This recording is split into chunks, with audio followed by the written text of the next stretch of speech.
गौतम अडानी, इस इंसान के पास इतना पैसा और इतना पावर है जितना तुम और मैं मिलके इमेजिन भी नहीं कर सकते। सिर्फ कुछ दिन पहले तक he was the third richest person in the world, but आज ये 15 पोजीशन से नीचे आ चुके हैं। कैसे? सिर्फ एक रिपोर्ट के कारण। 24 जनवरी 2023 को हिंडनबर्ग की एक रिपोर्ट आती है जिसके कारण सिर्फ एक हफ्ते में अडानी जी का अराउंड $100 बिलियन का लॉस हो चुका है। क्या है इस रिपोर्ट में और कैसे इनका इतना नुकसान हो गया, इस चीज को समझने के लिए सबसे पहले आपको हिंडनबर्ग है क्या वो समझना पड़ेगा। हिंडनबर्ग रिसर्च 2017 में इस इंसान के द्वारा बनाया गया था, नेथन एंडरसन। ये लोग ऐसी कंपनीज को पकड़ते हैं जिसमें कुछ फ्रॉड्स हो या स्कैम हो, फिर उस स्कैम को ये पब्लिक के सामने लेके आते हैं।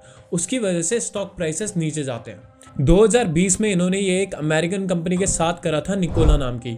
$94 से उस कंपनी के स्टॉक प्राइसेस आज की डेट में $2.5 पर आ चुके हैं। अब आप बोलोगे कि इसमें इनका क्या फायदा?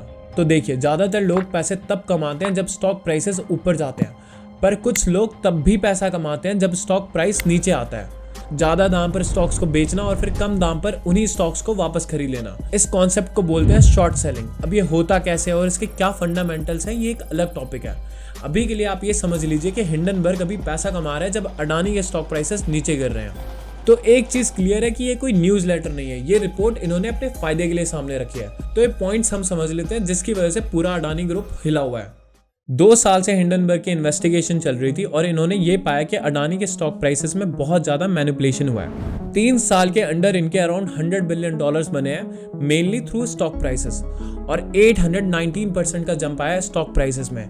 जिस दौरान पूरी दुनिया कोविड से जूझ रही थी, बिजनेसेस बंद हो रहे थे, उस दौरान भी इनके बिजनेस काफ़ी तेज़ी से बढ़ रहे थे। पर इस चीज़ में कुछ गलत नहीं है ना? इस चार्ट को अगर हम देखें तो इसमें अडानी जी की 7 कंपनीज में से 5 कंपनीज के करंट रेशियो वाले कॉलम आपको रेड में दिखाई देंगे। दैट मीन्स कि इन कंपनीज के लिक्विड एसेट्स कम है और नियर लायबिलिटी ज्यादा।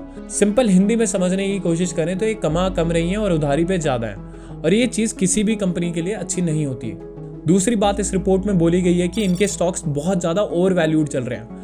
प्राइस टू अर्निंग रेशियो एक तरीका होता है जिससे ये पता लगाया जाता है कि कौन सा स्टॉक ओवर वैल्यूड है और कौन सा अंडर वैल्यूड। इस चार्ट में अगर आप अडानी कंपनीज का पीई रेशियो देखो, जैसे अडानी ग्रीन एनर्जी का 815x चल रहा है और इंडस्ट्री का सिर्फ 24 है। अडानी टोटल गैस का 831x, इंडस्ट्री का सिर्फ 20। अडानी एंटरप्राइज का 508 और इंडस्ट्री का सिर्फ 12। सब कंपनीज का सेम हाल है। और ये ओवर वैल्यूएशन हुई कैसे है, इसका जवाब भी यहीं दिया गया है। विनोद अडानी, गौतम अडानी के बड़े भाई की लगभग 38 फेक कंपनीज या फिर शेल एंटिटीज कह लो, यूएई, मॉरिशस और कैरेबियन आइलैंड्स पर है, और इन कंपनीज के थ्रू ये शेयर खरीदते हैं अडानी ग्रुप्स के अंदर। इंटरेस्टिंग चीज ये है कि इनमें से कई कंपनीज का ना तो कोई फोन नंबर है, ना वेबसाइट है और ना ही कोई एम्प्लॉय है। इसके बावजूद billions of dollars Adani stocks में डाले जा रहे हैं। एक और मॉन्टेरेसा नाम की फर्म है जो 5 इंडिपेंडेंट फंड्स कंट्रोल करती है, और इसने भी अडानी ग्रुप्स में $4.5 बिलियन डाले हुए हैं। तो हो ये रहा है कि आप मान लो 100% स्टॉक्स अगर अडानी ग्रुप्स के अवेलेबल हैं, तो उसमें से 73-74 तो डायरेक्ट अडानी ग्रुप्स खुद ही ओन करते हैं। और ये चीज़ जायज़ भी है कि आप अपनी कंपनी के अराउंड 75% तक स्टॉक्स ओन कर सकते हो, पर जो बाकी के 25-26% स्टॉक्स बचते हैं उसमें से 10-15% ये फेक कंपनीज ओन कर रही हैं, और फिर बाकी के 4-5% बड़े बैंक्स और इन्वेस्टर्स कंट्रोल करते हैं। तो रिटेल इन्वेस्टर्स के हाथ में मुश्किल से 4 या 5% स्टॉक्स हैं। अब आप ये सोचो कि अगर सप्लाई कम है और डिमांड ज़्यादा, तो स्टॉक प्राइसेस अपने आप ऊपर चले जाएंगे, और अगर आप ही के पास पूरी सप्लाई है तो आप अपने हिसाब से प्राइस भी मैनेज कर सकते हो। ये एक बहुत बड़ा एलिगेशन लगाया गया है यहाँ पे स्टॉक मैनिपुलेशन का। और भी कई पॉइंट्स और एलिगेशंस है इस रिपोर्ट में, जैसे अडानी जी की कंपनी में 22 की लीडिंग पोजीशंस में से 8 तो उन्हीं के फैमिली मेंबर्स हैं। इसके लिए ये कह रहे हैं कि ये बिजनेस इनके फैमिली बिजनेस की तरह है। इनके फैमिली मेंबर्स के ऊपर भी काफ़ी स्कैम्स और फ्रॉड के एलिगेशंस लगाए गए हैं। जैसे राजेश अडानी, इनके छोटे भाई जो हैं, उनके ऊपर गवर्नमेंट की इन्वेस्टिगेशन चल चुकी है स्कैम को लेके। इसके बावजूद उनको मैनेजिंग डायरेक्टर बना रखा है अडानी ग्रुप का। इनके जो बड़े भाई हैं विनोद अडानी, उनके ऊपर भी गवर्नमेंट की काफ़ी इन्वेस्टिगेशन चली है। और जो इनके ब्रदर इन लॉ हैं समीर वोरा, उनको भी ट्रेडिंग स्कैम के लिए दोषी बताया गया है, और उनको भी एग्जीक्यूटिव डायरेक्टर बना दिया गया है अडानी ऑस्ट्रेलियन डिवीजन का। अब हिंडनबर्ग के इतने आरोपों के बाद अडानी जी शांत तो बैठेंगे नहीं, तो इन्होंने रिप्लाई दिया है 413 पेजेस का। उसमें से एक बात ये बोली है कि जो भी फ्रॉड्स या स्कैम की बात हुई है इस रिपोर्ट में, वो सब बातें कोर्ट में प्रूव हुई है नहीं, तो ये सब बातें बेकार हैं। एक और चीज़ अडानी ने बोली है कि this is a calculated attack on India. I don't think so. कि ये इंडिया के ऊपर अटैक है। हिंडनबर्ग ने जो रिपोर्ट निकाली है वो सिर्फ अडानी ग्रुप्स को टारगेट करते हुए निकाली है, और मार्केट में इस रिपोर्ट के आने से पहले भी सबको ये पता था कि अडानी ग्रुप्स के स्टॉक प्राइसेस ओवर वैल्यूड चल रहे हैं। हिंडनबर्ग ने भी इनको कॉल आउट करते हुए बोला है कि आप नेशनलिज्म का सहारा मत लीजिए और हमारे एलिगेशंस का रिप्लाई दीजिए। देखिए, अगर आप इस पूरे सिनेरियो को समझे कि क्या हुआ है, कौन हीरो है, कौन विलन है, तो ऐसा कुछ भी नहीं है। ये रिपोर्ट सामने सिर्फ इसलिए आई क्योंकि हिंडनबर्ग को अपने पैसे बनाने थे अडानी के स्टॉक प्राइसेस नीचे गिरा के, जो कि अब वो शायद कमा भी चुके हैं।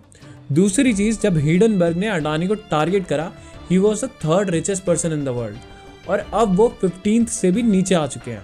तो अब जो इतने बड़े इंसान को टारगेट करके इन्होंने अटेंशन और पैसा कमाया है, इससे इंटरनेशनल मार्केट में इनकी वैल्यू और बढ़ जाएगी। और अब बात करें अगर अडानी जी की, तो हिंडनबर्ग रिपोर्ट इनका कुछ ज़्यादा कर सकती है नहीं। वो दोबारा 3rd या 4th पोजीशन पर आ जाएंगे। उनके पास इतना पैसा और पावर ऑलरेडी है।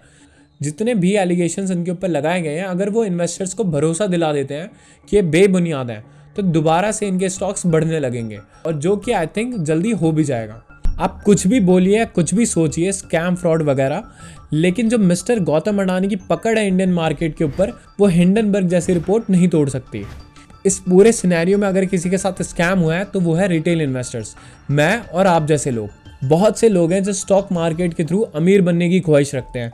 ऐसे स्कैम्स उनके सपने तोड़ देते हैं। पर्सनली मैं तो यही चाहूँगा कि अडानी जी कल को निकल के आएँ और ये बोले कि जो भी एलिगेशंस हैं सब गलत हैं, और लेजिट प्रूफ दें हर चीज़ का, ताकि इनके स्टॉक्स वापस से ग्रीन और रिटेल इन्वेस्टर्स ने जितना पैसा हारा है वो रिकवर हो पाए। हाय, थैंक यू सो मच यहाँ तक वीडियो देखने के लिए। और अगर आपको वीडियो पसंद आई है तो प्लीज़ सब्सक्राइब कर देना चैनल को।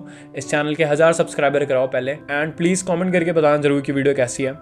And yes, I will see you guys soon in the next video. Till then take care and bye.